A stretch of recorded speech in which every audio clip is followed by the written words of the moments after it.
అందరికీ నమస్కారం అండి. నేను నాగేశ్వరన్ మాట్లాడుతున్నాను. రిగార్డింగ్ రెవెన్యూ వన్ గురించి ఈరోజు మనం డేటా ఎక్స్ట్రాక్షన్ ఏ విధంగా చేయాలో చూద్దాం. మొదటగా అందరూ కూడాను మీరు ఇప్పుడు చేసిన స్కాన్ పేజెస్ అన్నీ కూడా విఆర్ఓ లాగిన్ నందు విఆర్ఓ వెరిఫికేషన్ చెక్ చేసి మీరు అప్రూవల్ ఇచ్చుంటారు.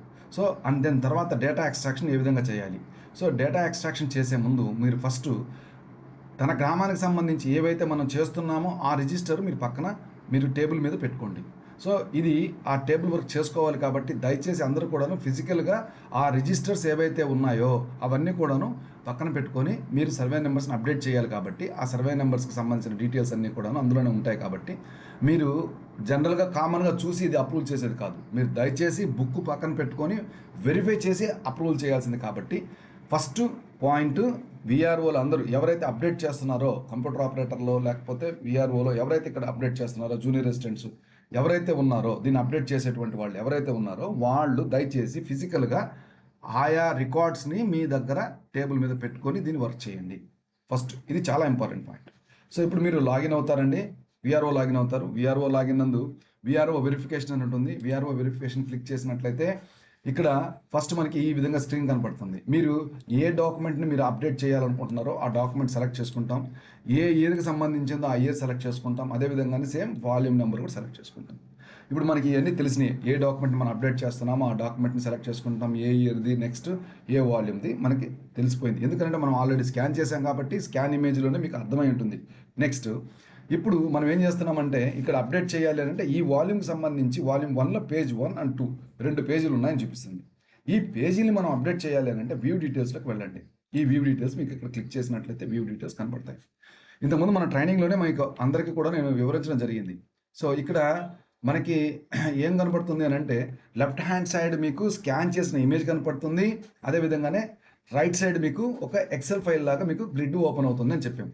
సో ఇందులో మీరు చేయాల్సింది ఏంటి అంటే ఈ పేజీలో ఉన్న సర్వే నెంబర్స్ అన్నింటినీ అదే ఆటోమేటిక్గా ఏఐ తీసేసుకొని ఇక్కడ మీకు యూనిక్ నెంబర్స్ని ఇవ్వడం జరుగుతుందని కూడా చెప్పానండి. ఓకే, సో ట్రైనింగ్లో మనం అందరం కూడా డిస్కస్ చేసుకున్నాం. అదేవిధంగా మళ్ళీ ఇంకొకసారి చెప్తున్నానండి. ఇక్కడ మనకి లెఫ్ట్ హ్యాండ్ సైడ్ ఏదైతే స్కాన్ చేసి ఉన్నామో ఆ పేజీలో ఉన్నటువంటి సర్వే నెంబర్లు అన్నింటినీ ఇక్కడ ఏఐ ఎక్స్ట్రాక్ట్ చేసి ఇక్కడ చూపించడం జరుగుతుంది. అయితే ఇప్పుడు మీకు అందరికీ కూడా రెండో పాయింట్ ఏంటంటే మీరు మెయిన్గా గుర్తుపెట్టుకోవాల్సింది ఈ ఒక పేజీలో మోర్ దాన్ 1 or 2 విలేజెస్ ఉంటే అంటే ఇక్కడ 2 విలేజెస్ ఆర్ 3 విలేజెస్ ఉన్నాయండి. అలాంటప్పుడు మేము అన్ని వేయాలన్నా సార్ అంటే కాదండి. ఏకి తెలియదు ఇది ఏ విలేజ్ అని. మనం చేసింది ఏంటి సర్వే నెంబర్ మాత్రమే ఆ పేజీలో ఉన్న సర్వే నెంబర్స్ తీసుకురామన్నాం. సో ఆ పేజీలో ఉన్న సర్వే నెంబర్స్ మాత్రం తీసుకొని వచ్చేస్తుంది.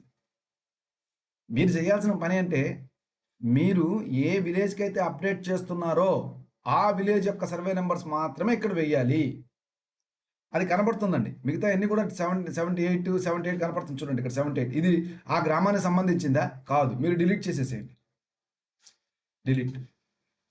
సో ఈ గ్రామానికి సంబంధించింది ఏమున్నాయి అని అంటే రెండే సర్వే నెంబర్లు ఉన్నాయండి. 238A1 182A. సో ఈ 182A ఉంది, 180D ఉంది. సో ఈ 3 ఉన్నాయి కాబట్టి మనం యాడ్ చేసుకోవచ్చు అండి. యాడ్ చేసుకోవచ్చు 182-A. ఇక్కడ మీరు ఇచ్చేటప్పుడు సర్వే నెంబర్కి హైఫన్ ఇవ్వాలండి. హైఫన్ ఇవ్వండి. Okay, hyphen. అంతేగాని మీరు స్పేసు ఆస్టిక్స్ స్పెషల్ క్యారెక్టర్స్ తీసుకోదు. ఇది గుర్తుపెట్టుకున్నానండి.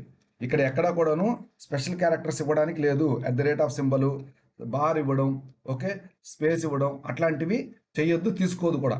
ఓకే, ఇది జాగ్రత్తగా చూడండి. 182-A. So next add button. మీరు ఇంకొకటి కూడా యాడ్ చేసుకోవచ్చు. ఏంటది 180D. సార్ ఇది మాకు ఎలా కనపడుతున్నాయి సార్ ఏంటి సార్ అంటే మీరు ఇలా క్లిక్ చేసుకున్నట్లయితే జూమ్ అయిపోతుంది. సో జూమ్ పేజ్ ఇలా మీకు కనపడుతుంది. సో మీరు ఇలా జూమ్ చేసుకోవచ్చు చూడండి. ఓకే, ఇంకా కూడా 238-1 182A 180D ఉన్నాయి మనకి. ఓకే, సో ఇప్పుడు మనము ఆ పేజీలు మాత్రమే మనం ఇక్కడ అప్డేట్ చేసుకుంటాం. ఈ విలేజ్కి సంబంధించినటువంటి ఈ గ్రామానికి సంబంధించినటువంటివి మాత్రమే ఇందులో ఉండాలి. సో పేజీలో కనపడే ప్రతి సర్వే నెంబర్ని అది తీసుకొని వచ్చి పెడుతుంది. కానీ మనం చేయాల్సిన పని ఏంటి ఆ గ్రామానికి సంబంధించినటువంటి సర్వే నెంబర్లు మాత్రమే ఇక్కడ అప్డేట్ చేసుకోవాలి. ఇట్లాంటిది ఇది మాత్రం గుర్తుపెట్టుకొని ఉండండి. ఈ రిజిస్టర్లు ఏదో మీకు ఉన్నటువంటి ఈ రిజిస్టర్లు అన్నీ కూడాను డీకేటీ రిజిస్టర్ అయినా లేకపోతే ఇక రిమైనింగ్ అన్ని మూడు రికార్డుల్లో కూడాను అన్నీ ఇలా కలిపే ఉంటాయి కాబట్టి ముందుగా మీరు చేయాల్సిన పని ఏంటంటే ఆ విలేజ్లో ఉన్నటువంటి మీరు ఇప్పటికే మీరు ఆ విలేజ్ ఏ విలేజ్ ఉంటే ఆ విలేజ్కి మీరు చేస్తూ వచ్చారు స్కాన్. అదే విధంగానే ఆ గ్రామానికి సంబంధించినటువంటి సర్వే నెంబర్లు మాత్రమే ఇక్కడ అప్డేట్ చేయాలని గుర్తుపెట్టుకోండి. ఇక్కడ 2-3 విలేజ్లు ఉన్నాయి అయినప్పటికి కూడాను మనం ఏం చేయాలి, ఈ విలేజ్కి సంబంధించి ఈ గ్రామానికి సంబంధించినటువంటి సర్వే నెంబర్లు మాత్రమే ఇక్కడ అప్డేట్ చేయాలి. ఓకే, సో ఇక్కడ అప్డేట్ చేసిన తర్వాత ఇక్కడ మీ కింద చూపించినట్టు యాడ్ చేసుకోవచ్చు, కావాలంటే డిలీట్ చేసేయచ్చు. ఓకే, సో తప్పుగా అక్కడ ఏ తీసుకొని వచ్చింది అంటే దానికి గ్రామం మనం చెప్పలేదు, మనం సర్వే నెంబర్ మాత్రమే చెప్పాం. అందుకే మీ చేత సర్వే నెంబర్ అని రాపించాను పైన. సో అదేం చేస్తుంది అని అంటే మొత్తాన్ని చదివి సర్వే నెంబర్ మాత్రం తీసుకొని వచ్చి ఇచ్చేస్తుంది. ఇది ఒక్కొక్కసారి 90% కరెక్ట్గా ఉంటుందండి, ఒక్క 10% మాత్రమే తప్పుగా అటు ఇటుగా ఉన్నాయి. సో కాబట్టి మేము చెక్ చేయడం కూడా జరిగింది, యూనిక్గా తీసుకొని వస్తుంది అది కూడా. అంటే మీకు సార్ ఇలా 12 ఉన్నాయి కదా, ఈ రోస్ అన్నిటికి కలిపి మీకు ఒకటే నెంబర్ ఉంది ఏంటి అన్ని వెయ్యాలి కదా అని మీరు అనుకోవద్దు, అన్ని తీసుకోదు. సో యూనిక్ నెంబర్ మాత్రమే తీసుకుంటుంది, ఇది గుర్తుపెట్టుకొని ఉండండి. సో 238ని ఇన్ని 1 2 3 4 5 6 టైమ్స్ రిపీట్ అయినప్పుడు కూడా మనం ఒకసారి చేస్తే చాలు. అంటే ఆ సర్వే నెంబర్ని మనం ట్రేస్ అవుట్ చేయడం కోసం మాత్రమే మనం ఉపయోగిస్తున్నామని గుర్తుపెట్టుకోండి. ఓకే, సో ఇలా మీరు ఏం చేయాలి అని అంటే ఆ పేజీలో ఉన్నటువంటి ఆ గ్రామానికి సంబంధించినటువంటి సర్వే నెంబర్లు మాత్రమే ఇక్కడ అప్డేట్ చేయాలి. ఓకే, సో ఇది చాలా ఇంపార్టెంట్ పాయింట్.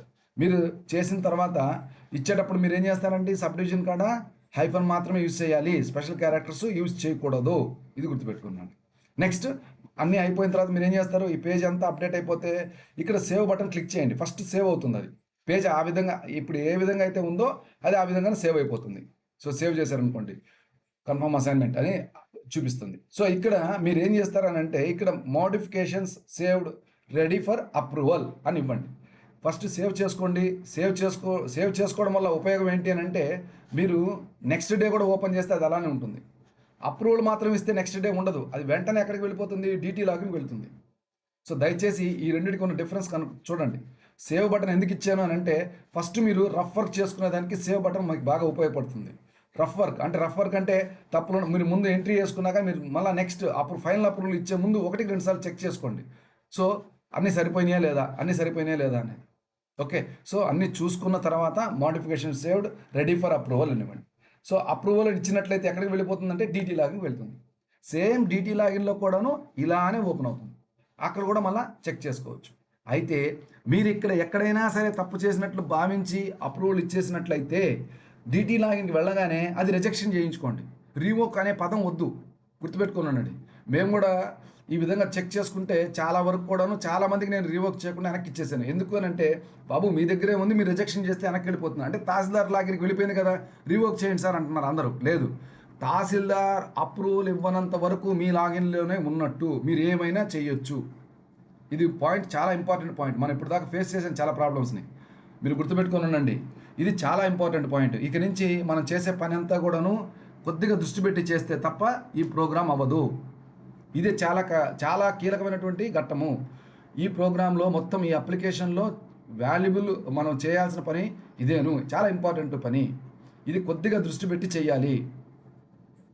ఇందులో మీరు అప్రూవల్ ఇచ్చేటప్పుడు మీరు అప్రూవల్ ఇచ్చేసారనుకోండి పొరపాటున, సో నెక్స్ట్ డీటీ లాగిన్లోకి వెళ్తుంది. మీరు డీటీ లాగిన్ కూడా ఒకసారి మీరు బ్లైండ్గా మీరు వెళ్ళి అప్రూవల్ ఇచ్చేయొద్దండి. మనం చేసే పని అదే, తొందరగా చేసి పని అయిపోతుంది లేని మనకు ప్రోగ్రెస్ వస్తుందని మీరు అనుకుంటున్నారు. తప్పు చేసి పదే దాన్ని రిపీట్ చేయడం కంటే ఒక్కసారి పర్ఫెక్ట్గా మీరు లేట్ అయినా మళ్ళీ ఆ పనిని తిరిగి చేయకుండా చూసుకోండి. ఓకే, సో మీరు ఏం చేస్తారనంటే ఒక్కసారి మొత్తం వెరిఫై చేసుకున్న తర్వాత అప్రూవల్ ఇవ్వండి. అంటిల్ మీరు తహసీల్దార్ గారి లాగిన్లో అప్రూవల్ ఇవ్వనంత వరకు కూడాను అది మీ చేతిలోనే ఉంటుందని గుర్తుపెట్టుకోండి. ఓకే, సో ఇప్పుడు తహసీల్దార్ గారు కూడా డీటీ లాగిన్ నుంచి తహసీల్దార్ లాగిన్కి వెళ్తుంది. తహసీల్దార్ గారి లాగిన్లో మళ్ళీ మీరు ఫైనల్ అప్రూవల్ ఇవ్వాలి. ఫైనల్ అప్రూవల్ ఇచ్చినట్లయితే ఇక ఎవరు కూడా మాడిఫై చేయలేరు, అంటే అది మీ చేతిలో నుంచి వెళ్ళిపోతుంది, అది మా దగ్గరికి వస్తుంది. అండ్ దెన్ మళ్ళీ మీరు అది ఏదైనా మాడిఫై చేయాలి అనుకున్నప్పుడు నెక్స్ట్ మళ్ళీ నాకే రిక్వెస్ట్ పెట్టాల్సిన పరిస్థితి వస్తుంది. సో కాబట్టి దయచేసి అందరూ కూడాను కొద్దిగా దీన్ని గమనించి చెయ్యండి. సో ఇందులో మీకు కనపడుతున్నట్టు ఫైనల్ అప్రూవల్ ఇచ్చి అప్రూవల్ బటన్ ఇచ్చినట్లయితే నెక్స్ట్ డీటీ లాగిన్ వెళ్తుంది. డీటీ లాగిన్ తర్వాత నెక్స్ట్ మళ్ళీ మీకు తహసీల్దార్ లాగిన్ వెళ్తుంది. దెన్ తహసీల్దార్ లాగిన్లో ఫైనల్ అప్రూవల్ ఇవ్వాలి. ఫైనల్ అప్రూవల్ ఇచ్చిన తర్వాత తహసీల్దార్ లాగిన్‌లో మీరు చేసినటువంటి మొత్తం పేజీలన్నీ కలిపి ఒక పీడీఎఫ్ ఫార్మాట్‌లో అదేవిధంగానే పేజీ వారీగా సర్వే నెంబర్లు ఇవ్వడం కూడా జరుగుతుంది. మీరు అక్కడ కూడా వెరిఫై చేసుకోవచ్చు. No problem. సో, అందరూ కూడాను ఇది అర్థమైందనుకుంటున్నాను. దయచేసి అందరూ కూడా దీన్ని ఫాలో అయ్యి డేటా ఎక్స్ట్రాక్షన్‌ని చెయ్యండి.